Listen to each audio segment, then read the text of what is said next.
del pool de hierro que teníamos, lo tenemos en su forma de oxidación más 2, es decir, en estado de hierro ferroso.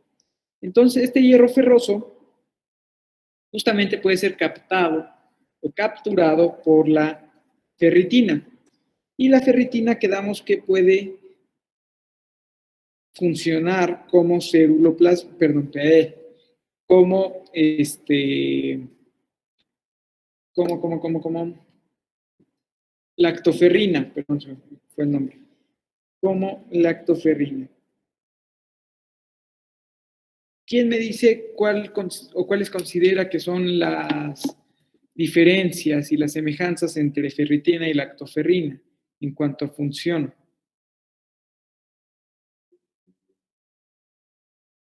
Que la lactoferrina es a nivel extracelular y la otra es intracelular, ¿no? Ok, lactoferrina es a nivel extracelular y ferritina es a nivel intracelular. Pero en ambos, ¿qué hacemos? Captura de hierro, impidiendo que lo usen agentes patógenos, ¿sale? Quedamos que, de hecho, estas dos proteínas se consideran parte de la inmunidad innata. ¿Sí se acuerdan que la inmunidad innata era aquella inmunidad inespecífica que había evolucionado o que se había desarrollado con la evolución y que justamente ofrece defensas inespecíficas porque sabemos que hay algo allá afuera que nos puede enfermar, pero no tenemos con claridad cuáles son las bacterias o los virus o los hongos o los parásitos que nos pueden enfermar en un momento dado. Entonces es un tipo de respuesta general, ¿sale? Para prevenir. Mientras que la inmunidad específica es la inmunidad adaptativa, que es aquella que pues ya conocimos a un agente patógeno, ya sabemos cómo atacarlo y utilizamos esa información para que nuestro próximo ataque, cuando nos tengamos que volver a enfrentar a él, sea de manera más orquestada, de manera más eficiente. ¿Sale? Entonces esta inmunidad innata, del lado de los innatos, pues son en su mayoría mecanismos conservados filogenéticamente. ¿Qué quiere decir si yo digo que algo está conservado filogenéticamente? ¿A qué le suena?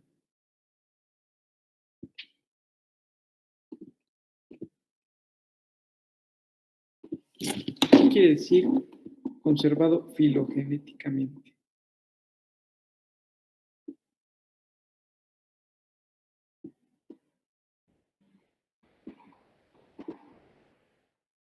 ¿A qué le suena filo?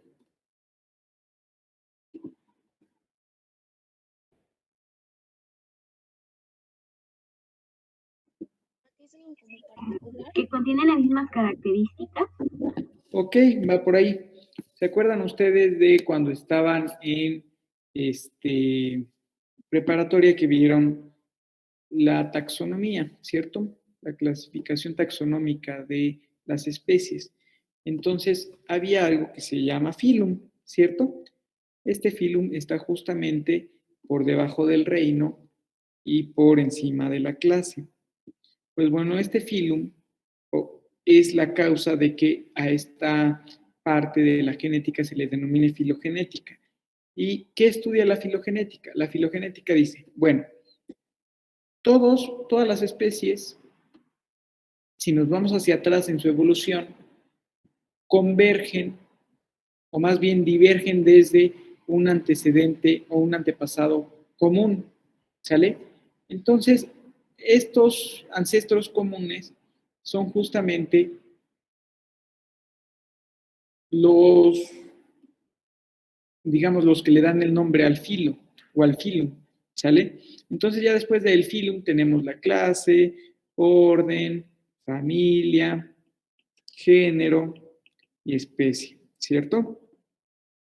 Pues bueno, el filum dice justamente, si todos los que vienen abajo del filum evolucionaron a partir de este, entonces quiero ver qué conservaron, qué tienen en común, que a pesar de que evolucionaron separados, nunca perdieron. ¿sale? ¿Por qué? Porque esa proteína seguramente les fue útil y por eso no se perdió con el desarrollo evolutivo. Entonces, justamente la filogenética dice, bueno, de todas estas especies que conforman al filum, estas todas tienen tal proteína o todas tienen la información genética que codifica para tal proteína, ¿sale? Entonces, a ese tipo de proteínas que se encuentran en las especies de un filum de manera pues casi igual, muchas veces sí muy, muy fidedigna, digamos, la información, es decir, casi igual, cambiando un par de aminoácidos, aunque algunas veces sí con más aminoácidos cambiados, pero resultando una función análoga, es decir, funcionan para lo mismo, aunque en estructura sí hay un cambio leve, ¿sale? Entonces, estas proteínas que cambian estructuralmente un poco, pero en función son análogas, se dice que están conservadas filogenéticamente. Es el caso justamente de la ferritina. La ferritina es, incluso se considera un reactante de fase aguda conservado. ¿Qué quedamos que era un reactante de fase aguda?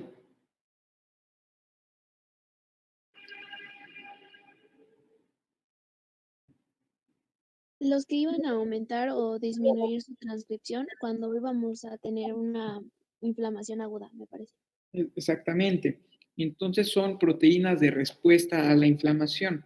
Quedamos que hay dos tipos de reactante de fase aguda, los positivos y los negativos.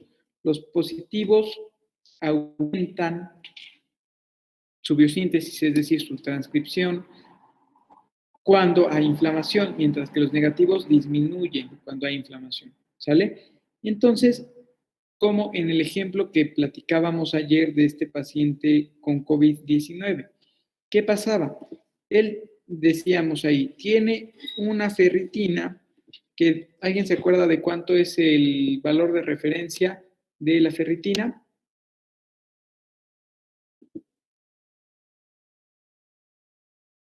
¿No? Bueno, de 30 a 400 nanogramos por mililitros. ¿Y qué pasaba con el Profe, es que el día de ayer ya no nos enseñó lo del paciente con COVID porque fue atletista. Ah, bueno, sí, perdón, cierto que me fui un poquito antes, ¿verdad? Bien, ahorita no lo tengo a la mano, pero lo pongo aquí y mañana ya lo vemos a detalle, ¿sale? Ese paciente no recuerdo muy bien, pero tenía una ferritina 4 o 5 veces por arriba del valor de referencia. Es decir, tenía unos 1600 a 2000, ¿sale? Entonces, si yo, por ejemplo, toco madera, pero llego con un análisis de laboratorio mío y les digo, ¿qué creen? Tengo 1600 o 1700 nanogramos por mililitro de ferritina sérica. Y no les digo nada más, ni les digo cómo me siento, ni nada de nada. ¿Qué pueden ustedes concluir de ese resultado del laboratorio?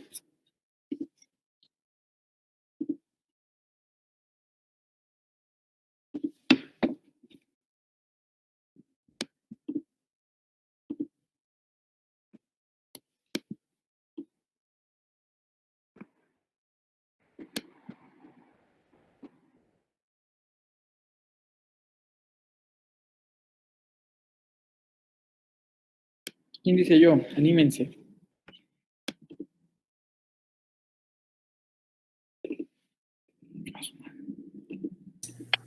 Que su cuerpo está ante una reacción de respuesta inflamatoria. Ok. Y si yo te digo por qué esa inflamación, ¿tú qué me dirías?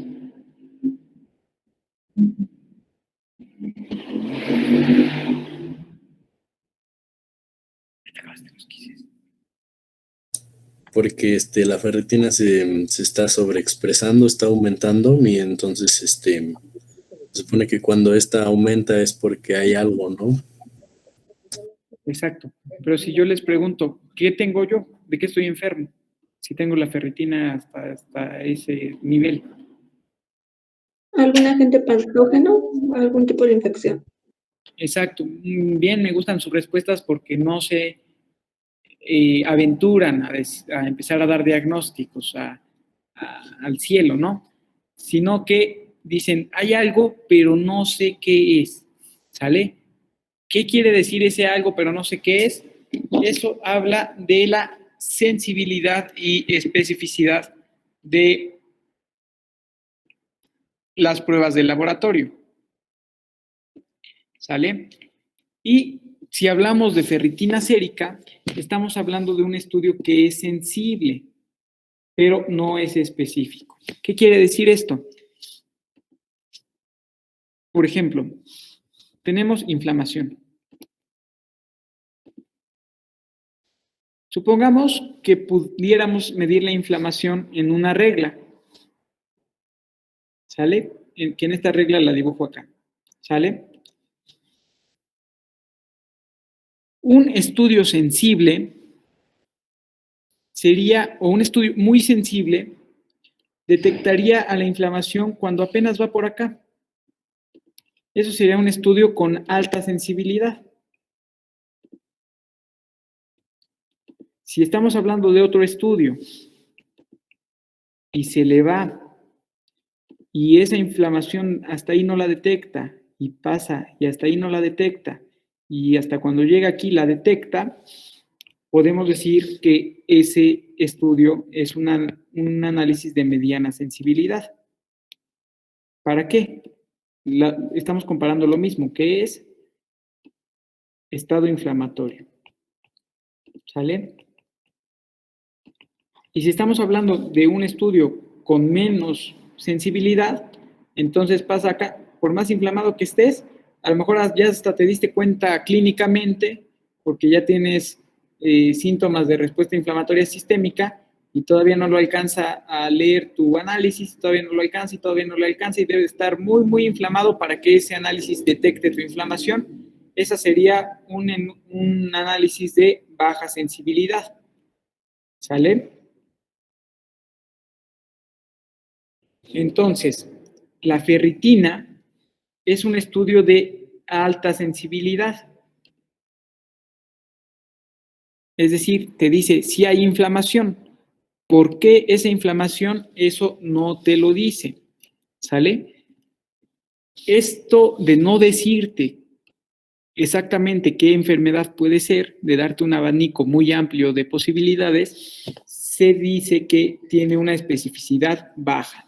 ¿Sale? Entonces la ferritina, para determinar el estado inflamatorio, tiene una sensibilidad alta y una especificidad baja. ¿Sí se entendió?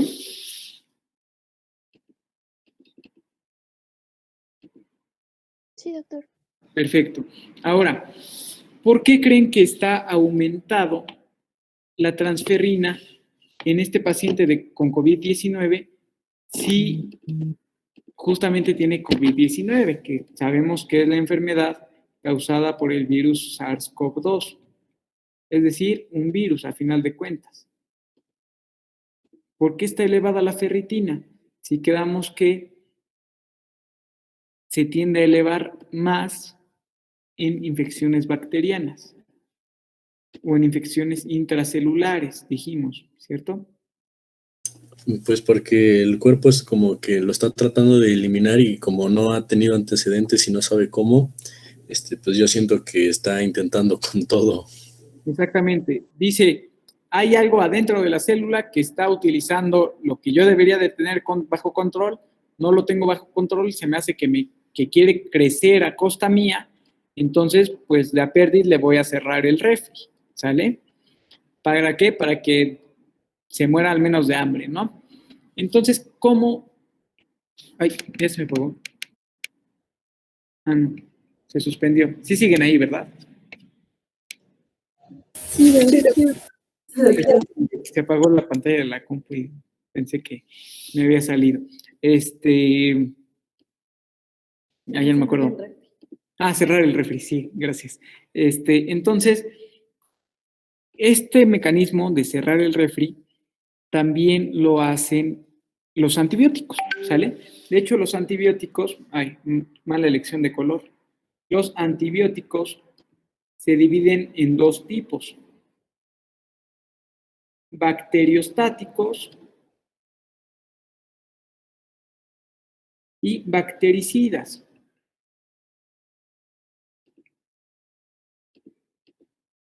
¿Sale?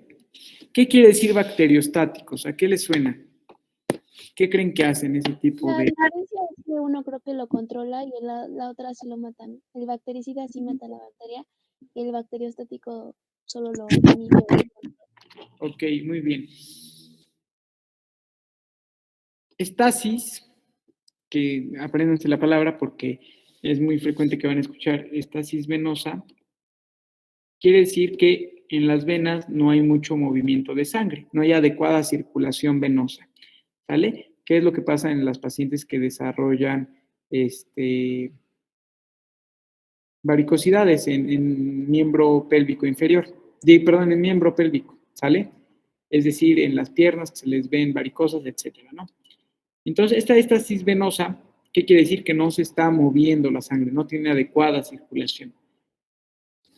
De ahí viene justamente esta raíz etimológica, que quiere decir sin movimiento. Estático quiere decir sin movimiento. Entonces, dejar a una bacteria sin movimiento es justamente matarla de hambre o inhibir sus mecanismos biosintéticos, ¿sale? Es decir, vamos a impedir que puedan hacer sus proteínas, vamos a impedir que puedan abrir el refri, vamos a impedir, las vamos a matar de hambre de alguna manera, o vamos a hacer que se vuelvan tan flojas que se les olvide hacer sus proteínas, ¿sale? Entonces, como dice su compañera, no las estamos matando directamente, solo las estamos inhibiendo. Pero ¿qué pasa? Que sí sirven estos antibióticos porque a pesar de que no las matamos, las mantenemos a una tasa de crecimiento casi nula, muy débil. Entonces, imagínense, es como si ustedes, yo sé que es un mal ejemplo, pero van en su coche, bueno, en cualquier, o van en la calle, y aquí hay un camión. Y aquí hay una bici. Si ustedes supongamos que va acá van manejando medio feo y se le meten, como dicen por ahí, a los dos, ¿no? Es decir, le obstruyen el paso a los dos y entonces los dos les quieren, pues, echar bronca, ¿sale? Entonces, ¿qué es más fácil? ¿Que ustedes calmen o le ganen a la bici o que se bajen todos los del camión? Que le ganemos al de la bici. Exactamente, ¿no? Entonces es lo que hacemos con las bacterias. Hacemos que sean pocas las que debemos de combatir y no que sean un montón. Y entonces el cuerpo dice, bueno, ahí sí me la pones fácil. Ya no son 100, nada más son 2. Y entonces con esas 2 sí puedo y con esas 2 sí las mato. Entonces prácticamente el cuerpo, el sistema inmune acaba de hacer la chamba. Pero ¿quién la empezó? El antibiótico, ¿sale? Entonces esa es la diferencia. Y justamente los mecanismos que nosotros tenemos más conservados son los que van a hacer este tipo de mecanismos bacteriostáticos sobre las bacterias, ¿sale? Que es, como les digo, matarlas de hambre. Entonces, la ferritina aumentada ya te dijo que hay una inflamación. Una inflamación, justamente una de las causas frecuentes es la infección por cualquier microorganismo, casi cualquier microorganismo. Y entonces, ¿cómo sé yo de ese paciente? Bueno, ese paciente, ese mismo que yo les platiqué, es normal, es normal. Yo no digo que esté mal. De hecho, los pacientes tienen derecho a tener más de una opinión, pero ese paciente, o sea, opiniones profesionales me refiero, porque tampoco, o sea, si le preguntan a Chuchita, la vecina, pues igual y ya valió de ahí, ¿no? Les va a decir todo lo contrario de lo que debe de hacer. Entonces, opiniones profesionales. estas opiniones profesionales va con otro médico y dice, tienes que tomar antibiótico. ¿Ustedes le darían o no le darían antibiótico y por qué?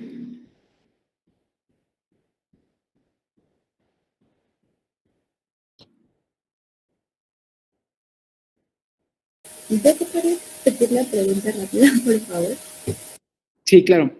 A este paciente de COVID-19 que estamos viendo que su ferritina está alta, ¿le darían o no le darían antibiótico? ¿Y por qué? Pues no, porque no va en contra del virus, sino de una bacteria, no sería de nada. Ok, ¿alguien más?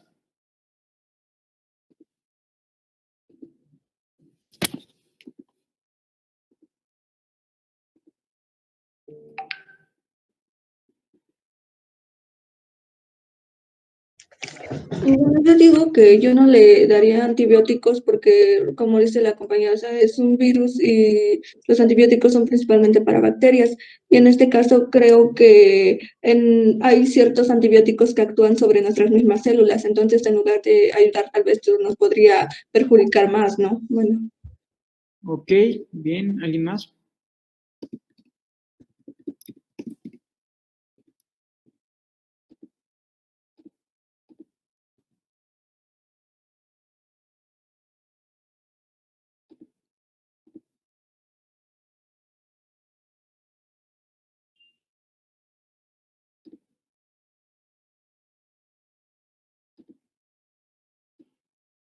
A ver, dice, esa es la lógica, pero yo sé que el esquema de tratamiento sí tiene antibiótico. No me había preguntado por qué. Muy bien a todos los participantes. Sí hay esquemas estudiados y hasta el momento con buenos resultados para el tratamiento de COVID-19 que incluyen antibiótico. Pero ese antibiótico no está destinado a matar bacterias, porque como bien dicen sus compañeras, realmente la infección primaria es viral, no hay una bacteria a la que atacar directamente. Pero existen antibióticos que no solamente tienen efecto antibiótico o antibacteriano, mejor dicho, sino que también tienen efecto inmunorregulador. ¿Sale? ¿Cuáles son los antibióticos que han demostrado coadyuvar en el tratamiento de COVID-19? Acitromicina, doxiciclina y cefuroxima. ¿Qué fue lo que le dimos? Cefuroxima, ¿verdad? Y cefuroxima. ¿Sale? Entre otros, pero estos son los más estudiados. Ahora, se los das porque necesita antibiótico para por tener una bacteria, la respuesta es no lo sé. ¿Por qué no lo sé? Porque en un, ¿cómo decirles? En un cuadro clínico tan florido, que grita un estado hiperinflamatorio, es decir, fiebres de más de 38.4 grados centígrados, tos que no cede, dificultad respiratoria, ruidos pulmonares anormales, o sea, todo te está gritando que tiene un estado hiperinflamatorio. Pero nada te asegura que eso se deba a una bacteria. De hecho, si tú ya tienes el diagnóstico de certeza del virus, es decir, si ya tienes una PCR positiva, pues entonces ya sabes que el agente causal inicial no fue una bacteria. Pero ¿qué pasa? Que sí puede haber una bacteria como una sobreinfección. ¿Sale? Como una sobreinfección. ¿Qué quiere decir? Que aparte de tener todo el cuadro pulmonar por COVID-19, aparte puedo tener una neumonía agregada. ¿Sale? Una neumonía bacteriana agregada. Es decir, que aparte una bacteria esté en sobrecrecimiento en el parénquima pulmonar y esté causando todavía más daño. Ahora, ¿eso lo puedo saber yo con la ferritina nada más? ¿Sí o no? No, porque no es específico. Exactamente, solo es sensible, solo me dice que hay inflamación. Entonces yo debo de buscar algo que específicamente me diga, ok, puede que necesite antibiótico porque puede que haya una sobreinfección o una infección bacteriana agregada.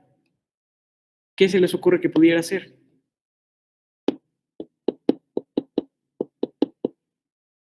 A mí me siguen los leucos, ¿Algún qué, perdón? leucocitos. Ay, no te escucho. ¿Podrías anotarlo en el chat, por favor? Podría ser un estudio con más especificidad, con una especificidad alta. Ok. ¿Se les ocurre algún estudio que tenga un poco más de especificidad para infecciones bacterianas? ¿No se podría hacer un cultivo? Ok, bien, muy bien. El cultivo se considera el diagnóstico de certeza de las infecciones bacterianas, también de las virales, también de las parásitas, bueno, de algunas, ¿no? No de todas. Recuerden que no hay regla general que funcione al 100%, siempre hay excepciones a la regla y pues es cierto aquí. Por ejemplo, hay bacterias que ni siquiera al día de hoy tienen un medio de cultivo en el que crezcan. Entonces, por más que estés enfermo de esa bacteria y por más que la embarres en cientos de medios de cultivos, nunca va a crecer, porque no se ha descubierto qué necesita el medio de cultivo para que pueda crecer, ¿sale? Entonces, por eso les digo que nada es al 100% en medicina. Pero, como bien dice su compañera, un cultivo, que en este caso sería un cultivo de lavado broncoalveolar, es el diagnóstico de certeza para saber si tiene una sobreinfección y qué bacteria es, ¿sale? Ya incluso vamos a saber qué bacteria es y ya incluso vamos a saber cómo tratarla si es que hacemos un antibiograma, ¿ok? Pero hay un analito de laboratorio que normalmente también viene en los perfiles de control de COVID que están ofertando muchos laboratorios, que, para darles una pista, es un precursor de una hormona que regula la calcemia. ¿Qué hormonas conocen ustedes que regulen la calcemia?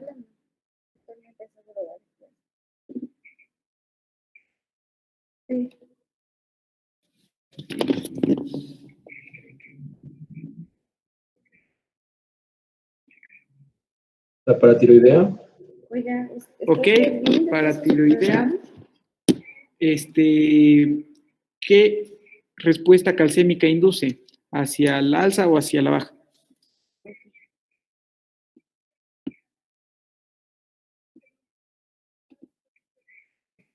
Creo que es así el alta, ¿no? Esa. Ok, bien. Bueno, esa no es la que estoy buscando. ¿Qué otra conocen? De todos modos, cualquier cosa que necesiten, La vitamina D. Ok, la vitamina D, que induce un tipo de, o qué tipo de respuesta calcémica.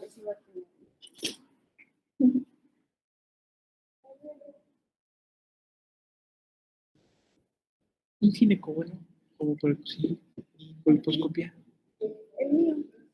La vitamina D es igual a la alza, ¿no? Sí, exacto, exacto. Incluso quedamos que la hormona paratiroidea lo que hace es aumentar la actividad de la vitamina D, ¿cierto? Y bueno, tampoco es. Entonces, ¿cuál nos falta en cuanto a la regulación de calcitonina? Perfectamente bien. La procalcitonina es un precursor, de la calcitonina que, bueno, ya lo platicaremos más a detalle, pero cuando veamos hormonas, pero digamos que es el que le da el toque de especificidad a tu ferritina, ¿sale? O a otros reactantes de fase aguda. En cuanto a, ¿cómo se puede decir? Englobar solamente a las infecciones bacterianas, ¿sale? Es decir, tienes la ferritina y te dice, ¿estás inflamado? Puede que sea infeccioso, y la procalcitonina te dice, estás inflamado, seguramente sí sea infeccioso y seguramente sea por una bacteria, ¿sale? ¿Y qué pasaba en este paciente? Que en el primer momento no le tomaron procalcitonina, pero después sí, y estaba normal, que no tenía una sobreinfección, por lo tanto no requiere antibiótico, ¿sale? A menos que en el esquema que estés manejando incluyas alguno de los inmunoreguladores, ¿no? Pero si no, pues realmente no hay necesidad de antibiótico. ¿Ok? Entonces, ¿sí se entendió cómo funcionan las sensibilidades y especificidades de los laboratorios?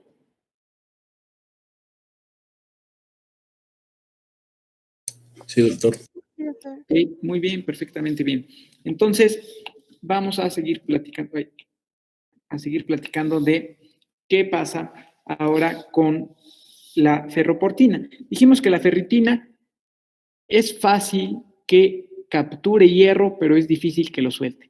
Entonces, si hay mucha ferritina, esa ferritina va a acaparar el calcio, perdón, el hierro, lo va a capturar, a tener cautivo y lo puede tener en alguna porción de la célula que si no se logra separar en 3 o 4 días, ¿qué va a pasar?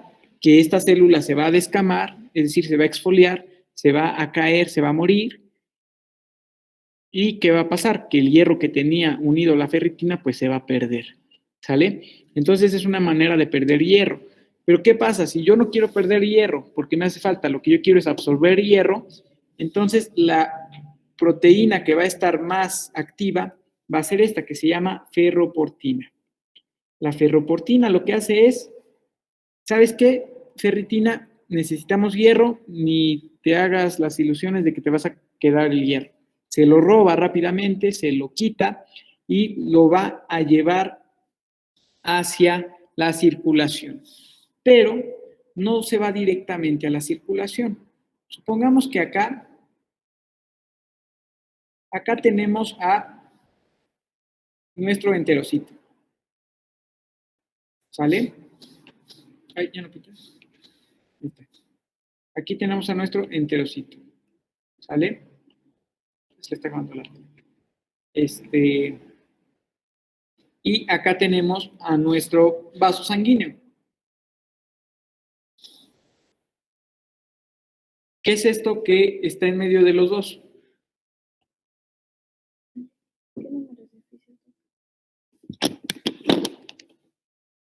Oye, no le he apurado corcho. Tiene que ser algo. No, es para las 8 veces.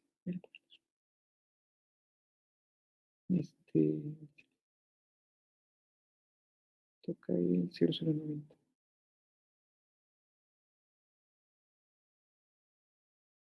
Entonces, ¿qué hay ahí en medio? Ustedes lo saben. Nada más no duden en decirlo. Mira, esto es Saúl.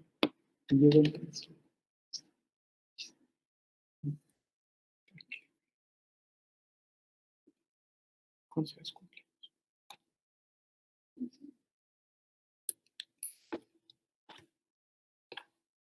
Entonces,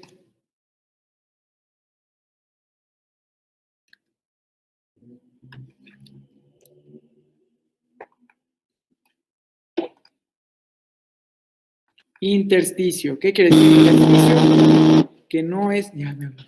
No es ni enterocito ni vaso, ¿cierto? Ya merito, ya merito. Cosa de 5 minutos. ¿Sí era para eso?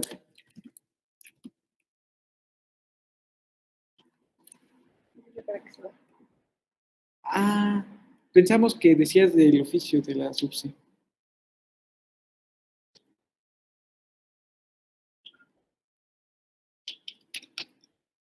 ¿Qué para qué le hablaste? Lo estaba buscando. Ah, que te estaba buscando Heredia. ¿A ti? Sí, quién sabe para qué. Sí, es cierto, ya me acordé. Ya me acordé. Creo que era para darles el país. Ah, creemos que te quería regalar algo, pero seguramente ya se lo regaló alguien más. Sale. Nos vemos. Bye, bye. Sale. Ah, ya le colgué. Ok, intersticio. ¿Qué quiere decir intersticio? Que no es ni eritrocito ni vaso, ¿sale? Es el medio extracelular. Es institucional. ¿Sale? Que no es eritrocito ni vaso. Entonces, ¿en qué forma les dije que estaba en el pool el hierro?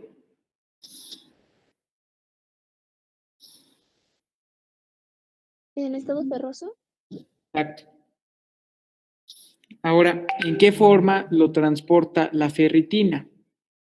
Digo, perdón, la transferrina. En plasma.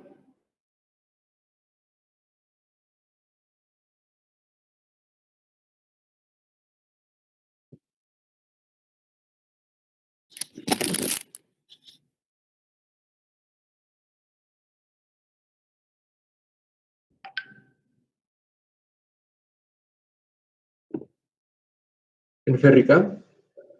Perfecto. Entonces, sí, está bien. Entonces, ¿qué quiere decir? Que para pasarlo de aquí a aquí, si yo lo llevara en forma ferrosa, ¿qué pasaría? Que no tendría navecita, ni quien lo pelara, se quedaría ahí solito, ¿sale? ¿Y qué pasa cuando está solito? Que está libre y que puede hacer radicales libres, ¿cierto?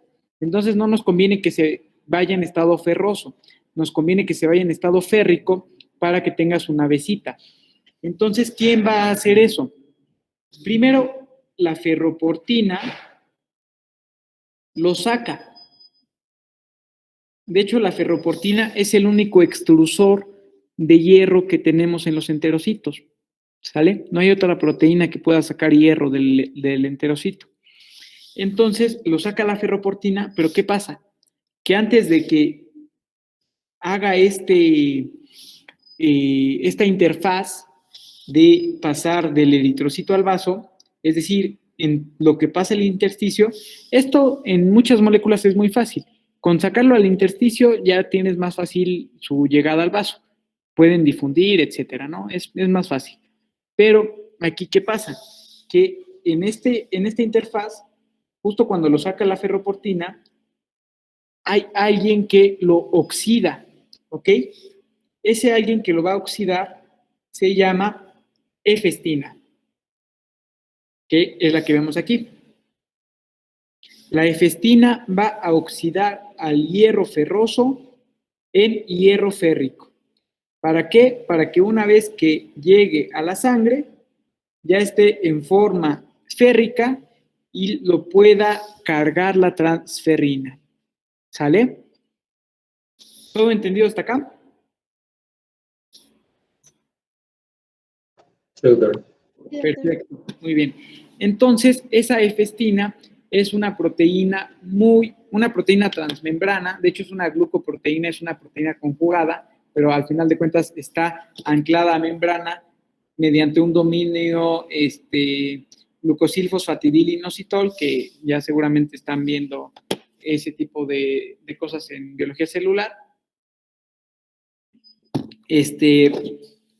Va a oxidar al hierro ferroso en férrico para que lo pueda tener la transferrina. Y justamente esta efestina, hace algunos años, no muchos, no se conocía.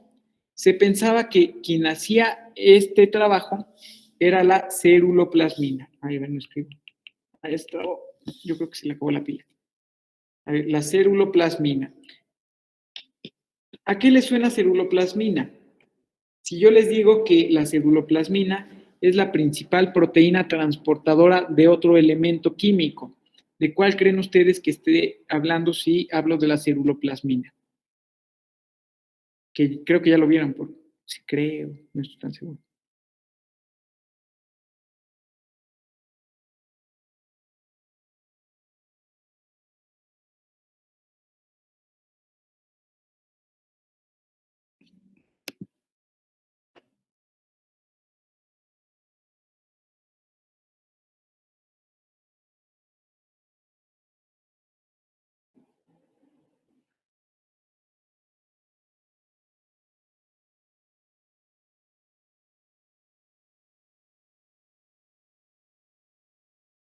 A lo mejor la celulosa.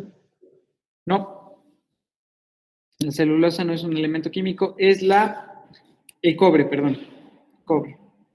¿Sale? Ahora, deben de saber ustedes que si existía esta confusión es porque obviamente se parecen. ¿Sale? Hasta que dijeron, no, pues sí se parecen mucho, pero son diferentes. De hecho, varían, no les quiero dar el dato erróneo, pero más o menos como por 30 o 40 aminoácidos. ¿Sale? O sea, se parecen un montón, pero no es lo mismo. Imagínense dos hermanas gemelas. Esas hermanas gemelas son 100% iguales físicamente. Creo que sí. No, la respuesta es no. Incluso transcripcionalmente, por más que tengan lo mismo, van a tener tasas transcripcionales diferentes. Es decir, una puede tener unas enfermedades que la otra no tenga, etcétera, ¿no? Van a ser muy, muy parecidas, pero 100%, ¿sale? Digamos que genéticamente son prácticamente iguales, pero epigenéticamente no son del todo iguales. Total que, imagínense hermanas gemelas que se parecen mucho, pero no son lo mismo. Entonces, esas hermanas gemelas crecen y ¿qué pasa? Que obviamente no hay ninguna razón psicológica, es decir, de la psicología del desarrollo, que diga que a las dos le va a gustar la misma carrera universitaria por estudiar, por poner algún ejemplo. Entonces, ¿qué quiere decir? Que una va a ser buena para una cosa y la otra va a ser buena para otra cosa, ¿cierto? Pues así son la ceruloplasmina. Ay, la pila. No, ahora es el a ver, en negro mejor. Ceruloplasmina y la efestina, ¿sale? Que, bueno, acá ven cómo está escrito en inglés, pero en español normalmente la encuentran como efaestina, ¿sale? Efaestina o efestina. Entonces, estas dos son hermanas gemelas, pero cambian en algo, en pocos aminoácidos, pero sí cambian. Entonces, ¿qué quiere decir? Que las dos saben hacer lo mismo porque, hagan de cuenta, se criaron en la misma familia, saben hacer lo mismo, pero les gusta hacer cosas diferentes. A la ceruloplasmina le gusta acarrear cobre. De hecho, la ceruloplasmina es la principal proteína transportadora de cobre. ¿Cuál es la principal proteína transportadora de hierro? La efestina. No.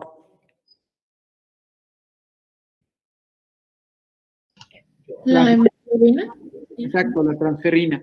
Es decir, es la proteína análoga a la transferrina, pero para el cobre. Acá lo vamos a poner. Principal proteína plasmática transportadora para hierro, transferrina. Para cobre, ceruloplasmina. ¿Sale? Ahora, esta ceruloplasmina, aparte de transportar cobre, también sabe hacer otra cosa. Y ese saber hacer otra cosa es porque en realidad no se parece a la transferrina, sino que se parece a la efestina. ¿Sale? Ceruloplasmina y efaestina se parecen, ¿sale? De hecho, son las hermanas gemelas. Pero, ¿en qué se parecen?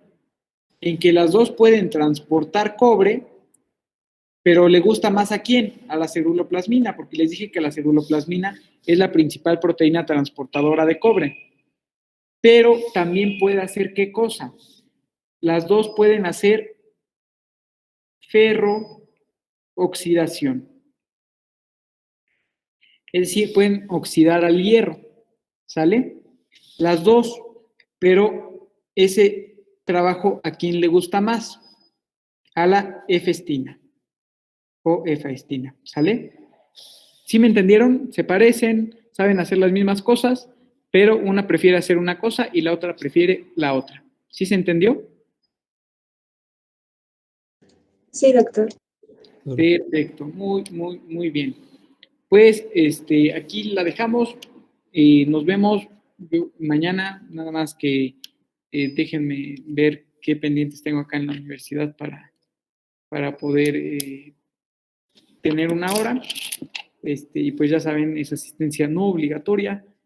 Y pues quien guste, nos vemos mañana.